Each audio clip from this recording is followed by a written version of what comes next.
یہ غزوہ تبوک کے سفر کی خبر ہے جس میں نہ جانے والے منافقین کی سرزنش کی گئی اور مخلص مسلمانوں کے لیے سبق ہے کہ وہ ایسا کبھی نہ کریں۔ آج کا مسلمان بھی ذرا سوچے کہ حضور انتہائی مشکل حالات میں جو کام کر رہے ہوں وہ کام انتہائی آسان حالات میں بھی کرنے کے لیے تیار نہیں ہوتے۔ یہ حضور علیہ السلام کی جان سے زیادہ اپنی جانوں کو عزیز رکھنا ہوگا۔ ایک ایک ارادے، عمل اور قدم پر مجاہدین کے لیے نیکیاں لکھ دی جاتی ہیں۔ اللہ نیکوکاروں کی کوئی نیکی ضائع نہیں ہونے دیتا۔ نحمدہ و نصلی علی رسولہ الکریم۔ آج ہم سورہ توبہ کی 2 آیتوں کا ترجمہ اور تشریح سبق میں پڑھیں گے۔ آیت نمبر 120، اعوذ باللہ من الشیطان الرجیم، بسم اللہ الرحمن الرحیم۔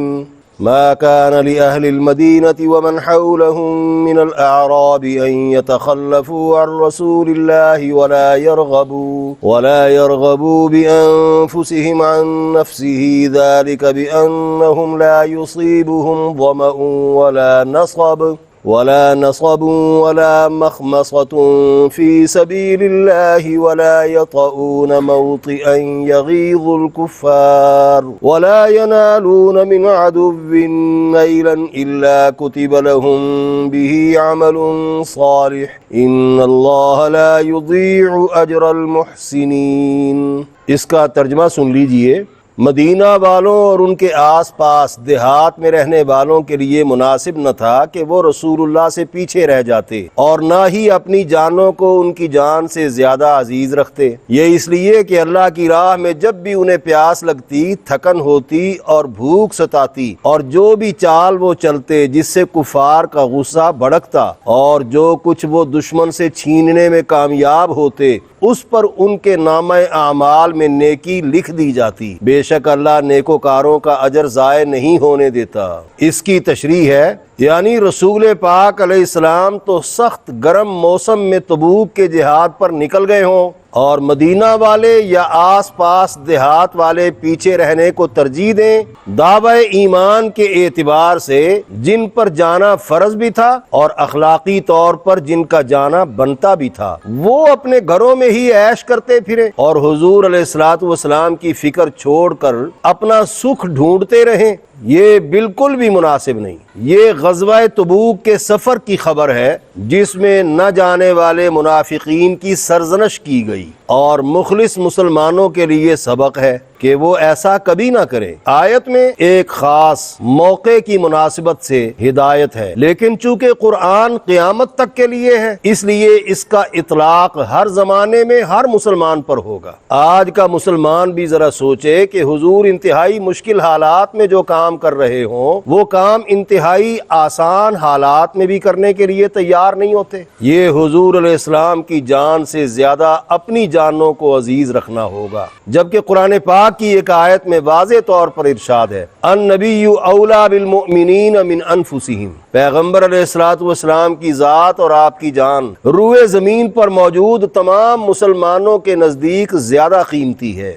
بقول مفسرین ہر زمانے کے مسلمانوں کو یہی ہدایت ہے، جب بھی ایسی نوبت آئے جو اس وقت تھی کہ سب کو نکلنے کا کہہ دیا گیا تھا، مسلمان یہ سوچ کر اپنے سربراہ کے ساتھ ضرور نکلا کریں کہ راہ خدا میں نکلنا نیکیاں جمع کرنے کا ایک نادر موقع ہے۔ آیت میں ذرا سی پیاس، تھکن اور بھوک کا ذکر کر کے فرمایا، مسلمان جو بھی چال چلتے جس سے کفار کا غصہ بھڑکتا، اس سے مراد کفار کے خلاف لشکر کشی بھی ہے اور مسلمانوں کا سوچ بچار کرنا بھی ہے اور آپس میں مشاورت کے لیے بیٹھنا اور منصوبہ بندی کر کے اس کے مطابق نقل و حرکت کرنا بھی ہے جس سے دشمن کو تکلیف پہنچے۔ اللہ کے ہاں اس کی بڑی قدر ہے۔ آیت میں ہے وَلَا يَنَالُونَ مِنْ عَدُوٍّ نَيْلًا، دشمن سے کچھ چھین لیا جائے۔ چھیننے کا مطلب ہے زمین فتح کرنا یا غنیمت حاصل کرنا یا ان کی تجارت روک لینا یا ان کی رسد کو قابو میں لے لینا۔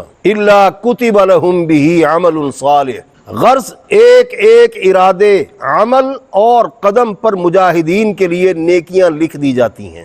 ان اللہ لا یضیع اجر المحسنین، اللہ نیکوکاروں کی کوئی نیکی ضائع نہیں ہونے دیتا۔ بمطابق روایت ابو خیثمہ رضی اللہ تعالی عنہ بھی غزوہ تبوک سے پیچھے رہ گئے تھے۔ آپ علیہ السلام کی روانگی کے بعد ایک روز وہ اپنے باغ میں گئے جہاں خوشگوار سایہ تھا۔ ابو خیثمہ کی حسین و جمیل بیوی نے اپنے شوہر کے لیے خوب پانی کا چھڑکاؤ کر کے زمین ٹھنڈی کر رکھی تھی۔ اوپر چٹائی بچھا کر دسترخوان پر تازہ کھجوروں کے خوشے اور ٹھنڈا میٹھا مشروب مہیا کر رکھا تھا۔ ابو خیثمہ رضی اللہ تعالیٰ عنہ نے جب یہ دیکھا تو دل پر چوٹ سی محسوس کی اور بولے، افسوس، میں تو یہاں کھانے پینے اور باغ و بہار کے مزے لوٹوں اور میرے آقا تپتی دھوپ اور گرد و غبار میں وادیاں اور پہاڑیاں طے کر رہے ہوں۔ یہ خیال آتے ہی فوراً اپنی اونٹنی منگوائی اور سب کچھ وہیں چھوڑ چھاڑ کر تیزی سے چل دیے۔ ادھر میدان تبوک میں دور سے آتے ریت اڑاتے ایک سوار پر جب نظر پڑی تو حضور علیہ السلام نے بآواز بلند فرمایا، یہ ابو خیثمہ ہی ہو سکتا ہے۔ تھوڑی دیر کے بعد سب نے دیکھ لیا وہ حضرت ابو خیثمہ ہی تھے رضی اللہ تعالیٰ عنہ۔ معلوم ہوتا ہے حضور علیہ السلام کو بھی اپنے مخلص جان نثاروں پر حد درجہ اعتماد تھا کہ وہ پہنچیں گے، اور وہ پہنچے۔ آیت نمبر 121، وَلَا يُنفِقُونَ نَفَقَةً صَغِيرَةً وَلَا كَبِيرَةً وَلَا يَقْطَعُونَ وَادِيًا إِلَّا كُتِبَ لَهُمْ لِيَجْزِيَهُمُ اللَّهُ أَحْسَنَ مَا كَانُوا يَعْمَلُونَ۔ اس کا ترجمہ سن لیجئے، اور جو تھوڑا یا زیادہ خرچ کرتے اور جو بھی میدان وہ طے کرتے تو یہ سب ان کے لیے لکھ لیا جاتا ہے تاکہ اللہ انہیں ان کے اعمال کا بہتر بدلہ دے۔ اس کی تشریح ہے، یعنی راہ خدا میں مجاہدین کا ایک ایک پائی خرچ کرنا اور ایک ایک قدم زمین پار کرنا اللہ کے ہاں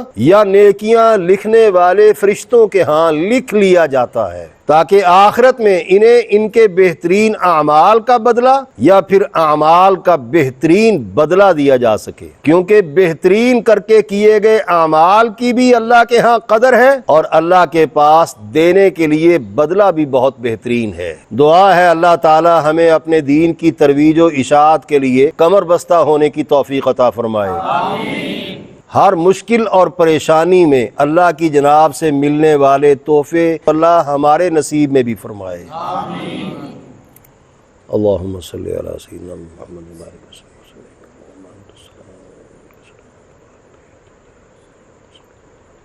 اجمعین برحمتک۔